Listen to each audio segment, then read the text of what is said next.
Bonjour, bienvenue dans l'atelier de Train Tranquille pour cette nouvelle vidéo. Atelier qui n'est pas très grand. En fait, j'ai deux ateliers qui sont des cabanons juxtaposés et ils ne sont pas très grands, et ça va être l'objet de cette vidéo, c'est non pas de vous proposer de regarder la construction d'un nouvel atelier. Je crois que là, de ce côté-là, c'est terminé. En revanche, lorsque l'atelier sert pour usiner, pour fabriquer des pièces, tout seul, ça va. Mais lorsque l'atelier se transforme en studio, en même temps en studio de vidéo, pour tourner les vidéos que j'ai le plaisir de vous présenter, et j'espère que vous avez également le plaisir de regarder, eh bien à ce moment-là, la place vraiment, l'exiguïté du local se fait cruellement sentir. J'ai devant moi en ce moment un caméscope avec son trépied. L'encombrement au sol. Bon, il y a du bazar, hein, ça c'est habituel. Et ça fait longtemps que j'ai envie de remédier à ce problème de place, non pas en agrandissant l'atelier, mais en faisant en sorte que je n'utilise plus ou le moins possible le trépied qui prend de la place en bas. Il prend au moins 1 mètre lorsque les pieds sont bien étirés. Dans l'objet de ces vidéos, de ces vidéos, on verra, ça va être de vous montrer la fabrication de supports qui vont être fixés à demeure sur les murs, puisque les ateliers, ce sont des cabanons, ils sont en bois. C'est facile de fixer dessus avec des vis des supports. Et des supports, j'ai remarqué lorsque je fais de la prise de vue pour des usinages, c'est en général autour des machines que ça se passe. J'ai pas besoin de changer beaucoup d'emplacement de caméra lorsque j'utilise la scie à ruban pour découper le métal.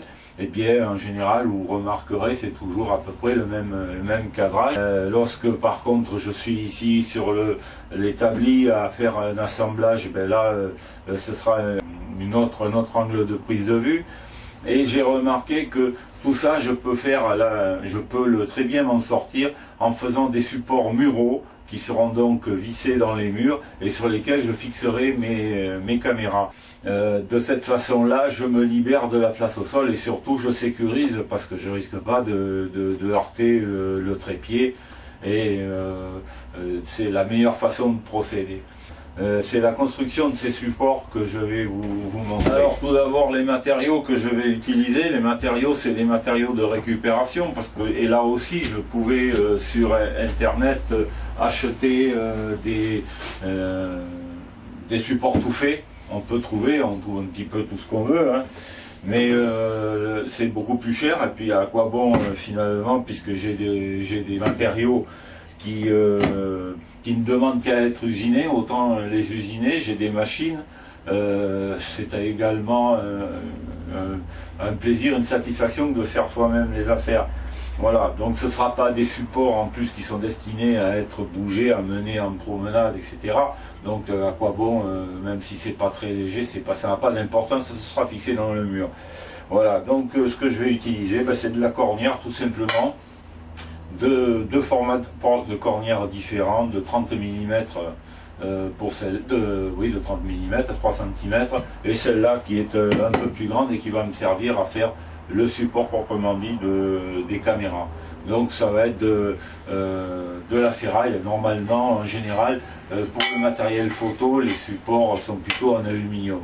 Bon, là, ce sera de la scie. Voilà, donc vous êtes là maintenant devant les schémas que j'ai fait. Ce sont des schémas, c'est pas vraiment à l'échelle, c'est pas vraiment dans la norme du dessin industriel. Ça vous permettra de comprendre juste ce que je veux faire. Voilà, et d'autant que les côtes ne sont pas définitivement arrêtées. Si ça se trouve, je vais modifier un petit peu, mais la base, ça va être ça. Alors, ils seront en 2 parties. Il y aura la potence, c'est ce qui sera fixé sur le mur. Les potences, donc je vais en faire 2 ou 3, je pense. Et ensuite, vous avez le support de caméra. lui, je ferai, en fait, j'ai deux caméras que j'utilise, donc ce sera deux supports, c'est pas la peine d'en faire trois, puisque ça servirait à rien, puis je pourrais toujours en refaire un si besoin était. Donc, pour ce qui est des potences, c'est de la cornière de 30 mm. Vous pouvez voir, bon, c'est assez simple, ça va être soudé à l'équerre ici, avec des pattes également qui vont être mises ici, et il y aura 3 vis de fixation qui viendront fixer sur un mur, sur le mur. Là-dessus, il va y avoir un perçage de fait, et il va y avoir, on peut voir ici la potence représentée ici sur ce dessin en bas là. Ici le support proprement dit, que vous voyez ici de profil et ici on va dire de face. C'est la partie la plus délicate à faire, hein, qui sera certainement la plus délicate. Elle va me permettre, le support devra pivoter donc à 180 degrés, hein, dans le sens horizontal, et également de haut en bas, également pour pouvoir vraiment ajuster avec précision le cadrage. Également, ces supports seront fixés sur une tige de métallique, un barreau métallique coulissant, qui pourra également bouger à la verticale. Voilà. Donc j'aurai tous les azimuts nécessaires pour faire une prise de vue correcte, et ça tout en restant fixé sur le mur, sur les parois, à des endroits qui sont définis à l'avance, ceux que j'utiliserai le plus. La cornière, bon, vous pouvez voir, hein, ça c'est la même cornière qui va être assemblée comme ça. Bon, ce ne sera pas évidemment soudé, puisqu'il va falloir que ça pivote. Il va y avoir ici un axe, hein, là je ne l'ai pas fait figurer, mais ici il va y avoir un axe qui va permettre une articulation, voilà, dans ce sens là. Ici autour de la tige qui va supporter donc le support de caméra, qui sera également solidaire de la potence, et ça pourra être bloqué avec cette vis du bas ici, voilà, hein, la tige métallique là va pouvoir coulisser donc, et sera fixée ici à la potence par cette vis solidarisée une fois qu'on l'aura réglé à la hauteur voulue. Et ici par contre il y aura une autre vis qui permettra de tourner le support de caméra. Il y aura une gorge de pratiquer ici, et on pourra bloquer également lorsqu'on aura défini le cadrage qu'il faut. Voilà en gros le travail que ça va représenter.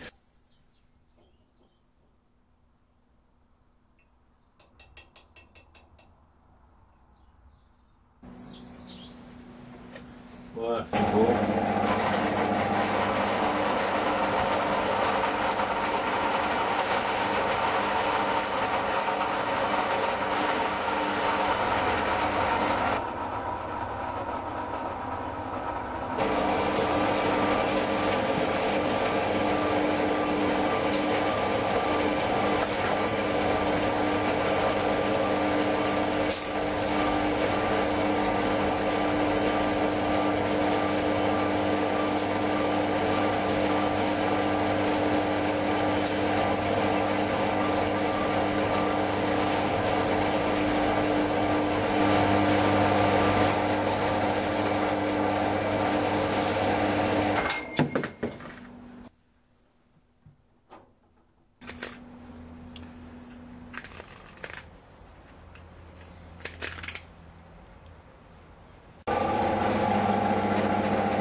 Je viens de débiter à présent donc la ferraille qui va composer les potences, qui va faire donc servir pour les potences. Hein. Il y aura donc ici, c'est les pattes de fixation. Voilà, donc j'ai débité toutes les ferrailles, voilà comment ça va venir. Comme ça. Voici ma potence, comment elle sera, et les pattes de chaque côté, un trou ici également. Donc, bon, il va falloir nettoyer ça, avant même de souder. Mais pour l'instant je n'en suis pas là. Ce que je vais faire, je vais faire mes perçages plutôt que de décaper mes ferrailles de suite. Autant conserver la rouille qu'il y a dessus, ça m'évitera d'avoir à me casser la tête pour faire des marquages. Au moins ça marquera bien là-dessus avec la pointe à tracer. Voilà, donc je mets ça à profit. Je vais faire les perçages.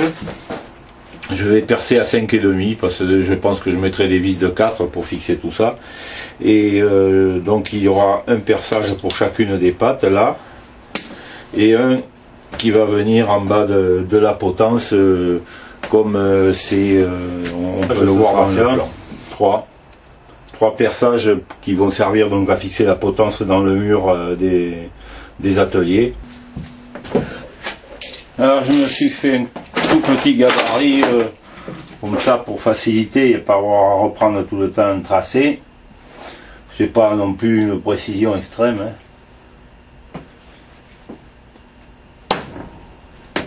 Voilà, un coup de pointeau.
Soit dit en passant, pour ces perçages, pour faire les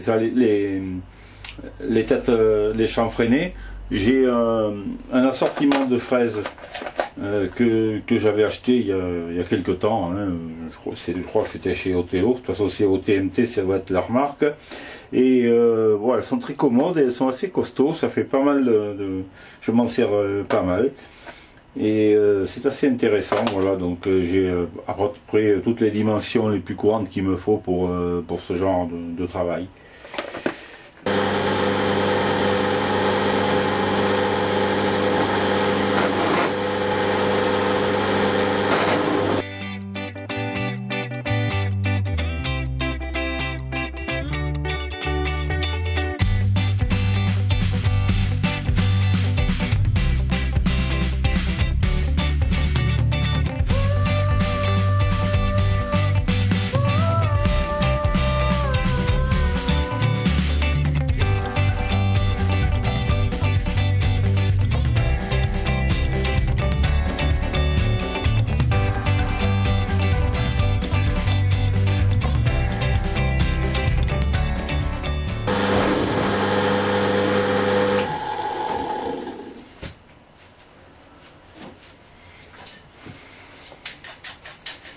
Voilà, j'ai terminé donc les perçages pour ce qui est des supports. J'ai coupé les cornières, j'ai débité donc les cornières qui composent donc la potence. J'ai débité également les fers plats. Et maintenant, je vais m'attaquer à cette partie-là, qui vont, je vais appeler ça moi les entretoises, qui vont me permettre donc de fixer dedans la tige qui me soutiendra le support. Donc je vais débiter ça dans du carré comme ça. J'ai plusieurs morceaux comme ça, ce sont des chutes qui me restent. Je vais en 20 mm ici, 20 mm en bas, donc il va me falloir en faire 8 puisque j'ai 4 potences.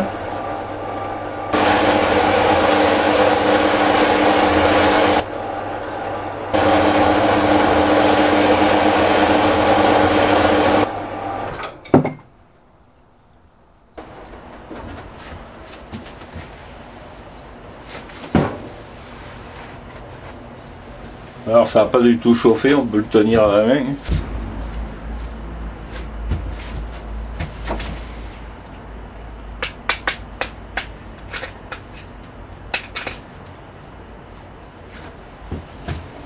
Je vais faire donc tous les autres, je ne vais pas les filmer, je fais tous les autres morceaux et puis je reprends après.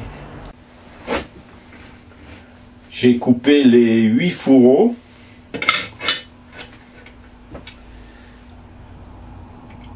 Il y en aura un par potence qui sera soudé là-dessous, sous la cornière,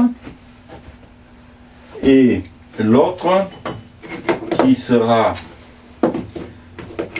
soudé sous le support de caméra. Tout le tout sera percé et coulissera donc la tige qui va permettre, je ne sais pas comment je peux appeler ça, le pied, on peut appeler ça le pied du support de caméra qui viendra s'emboîter là-dedans et pivoter. Donc un qui sera soudé là, percé également. Pour ceux qui vont être soudés sous les cornières ici, je vais enlever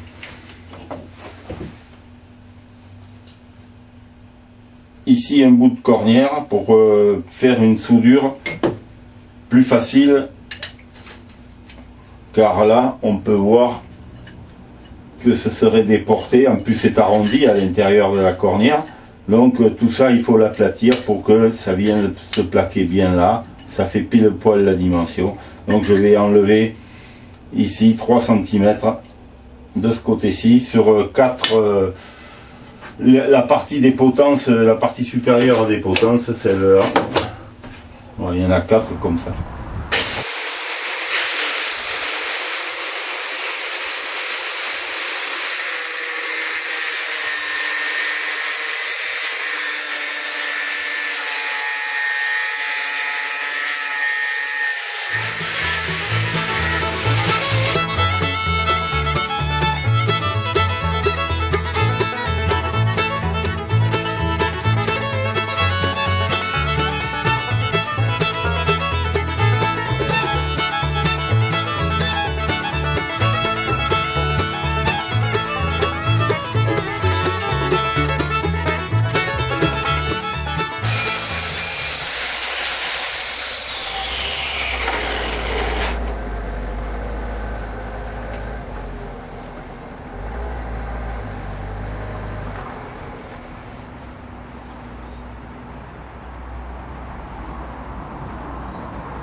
Je vais maintenant percer les guides de support. Voilà, donc le trou que je vais faire sera un trou de 16 et les tiges que je vais mettre pour les pieds de support, je vais utiliser du rond creux de 16 qu'il va falloir ajuster donc assez précisément dedans pour que ça puisse coulisser quand même, mais sans trop de jeu. Voilà donc ce que je vais faire. Alors je vais faire ça ici au mandrin 4 morts.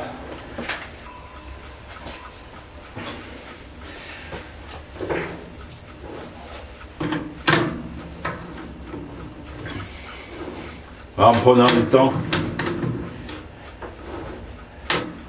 il n'y a pas de problème, on y arrive.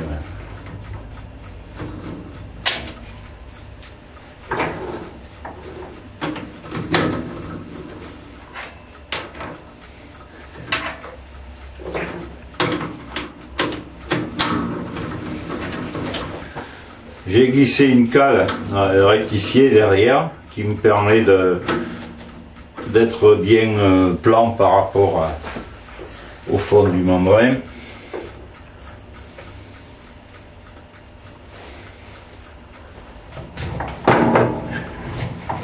Et maintenant, il faut chercher le centre. Allez, déjà pas loin d'être bien.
Voilà, c'est la dernière pièce à percer, enfin pour l'instant.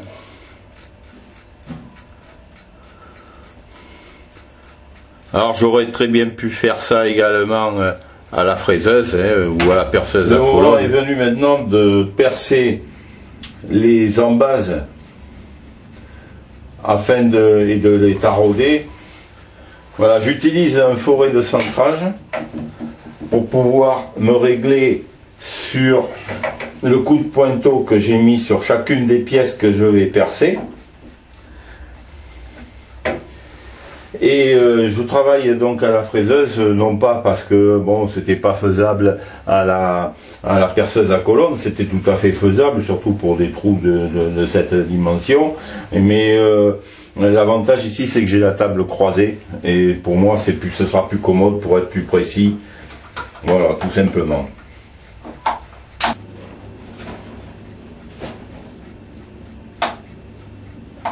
Voilà, là je suis bon. Je vais vérifier. Parfait.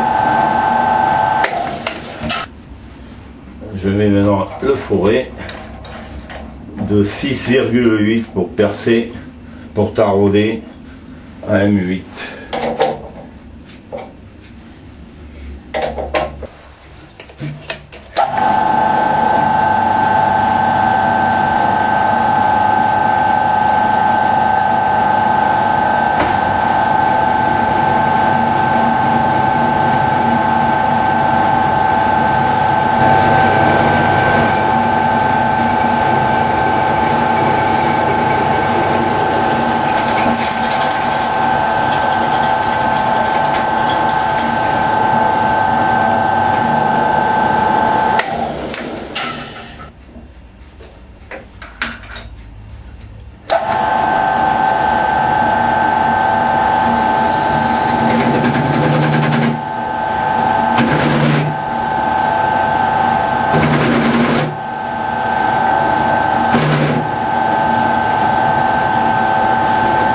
cet outil qui, une fois pris dans le mandré, va me permettre de guider mon taraudage.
Parfait. Voilà, je viens de faire mes perçages. Hein. Alors, il y a quatre perçages qui ont été faits pour les potences. Je vais pouvoir maintenant donc passer à la soudure des potences, c'est-à-dire la soudure, ça va être simple, ça va être de souder d'une part la coulisse là, et ensuite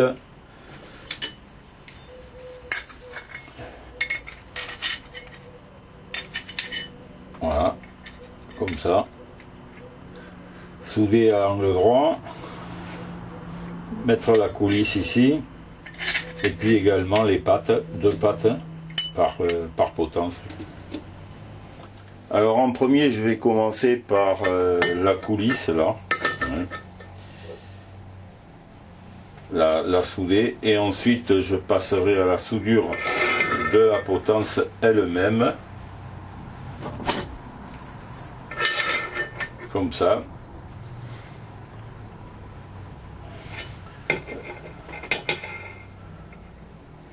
Alors naturellement, comme toujours, je vais souder dehors. C'est la raison pour laquelle je vous montre là maintenant ce que je vais faire. Hein. Parce que dehors, le commentaire sera difficile. Et voilà, bon, en fait, c'est pas un travail extraordinaire à faire. Hein. C'est des soudures correctes quand même, voilà.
Les potences maintenant sont presque terminées. Je dis bien presque parce que naturellement, bon, j'ai nettoyé, j'ai poncé, j'ai dégraissé. J'ai décapé les soudures un peu, quoi, pour que ce soit un peu plus présentable. Et je vais maintenant passer une couche de galvanisation à froid. Bon, c'est un spray en fait, hein. C'est on va dire une peinture. C'est anti-rouille, ça va bien pénétrer là où il y a les soudures justement, parce que l'oxydation elle va surtout commencer par là. Les soudures favorisent extrêmement l'oxydation. Donc il est nécessaire de passer une peinture anti-rouille et pas seulement une peinture normale. Donc je passe toujours, j'ai déjà utilisé ça. C'est galvanisation à froid, je trouve que ça donne de bons résultats. Et ça a l'avantage qu'ensuite je vais pouvoir peindre par-dessus. Je vais peindre par-dessus parce que ça va être un petit peu gris mat, quelque chose comme ça. Et ces potences seront fixées sur les parois, comme je l'ai déjà indiqué, de l'atelier, à des endroits précis, elles ne bougeront pas. Et pour qu'elles soient bien visibles, pour pas qu'on s'y cogne, qu'on les heurte, bon, je vais faire une peinture qui sera assez flashy. Voilà. Donc maintenant, je vais passer à la peinture. Les 4 potences sont maintenant terminées. Elles ont été peintes. Peut-être je repasserai une autre couche de peinture. Bon, pour l'instant, je laisse comme ça. Si le travail est terminé pour les potences, eh ben, c'est pas maintenant, ça va continuer. Il va falloir faire les supports de la caméra, de caméra proprement dit. Avant, je voulais quand même vous montrer, voilà, en fait, le barreau qui va me servir, en fait, c'est un tube, hein, c'est pas un barreau. Ça fait 16 mm de diamètre, et ce qui va me servir pour pouvoir fixer la potence, donc sera fixée au mur, hein, vissée, et ici, sa couille sera. Bon, il faut que j'allège un petit peu, hein. Et on bloque, et ici il y aura le support de caméra. Là, la suite donc sera pour dans la prochaine vidéo. En attendant, n'oubliez pas de liker si vous avez aimé. Si vous n'êtes pas abonné, bah, c'est toujours le moment de le faire. C'est sûrement la meilleure façon de me remercier. Et je vous dis donc effectivement à bientôt pour la suite de l'usinage de ces supports de caméra.